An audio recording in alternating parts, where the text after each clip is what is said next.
kahit ano pa ang magulang mo, kahit na gaano pa sila kasama, kahit ano pa ang hinanakit na naidulot nila sa'yo, yon dapat na yon ay matakpan nung kanilang ginawa para ikaw ay lumaki at mabuhay.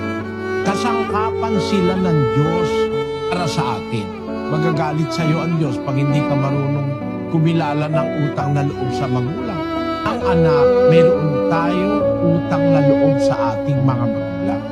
Ang mga anak, nararapat nating igalang ang ating ama at ina. Kaya kahit na bandang huli, ang paniwala natin, masama yung ginawa ng magulang natin sa atin, kalimutan mo yon. Palitan mo ng pagmamahal. Ang salita kasi ng Diyos, igalang mo yung ama, ang iyong ina, siyang unang utos na may pangako.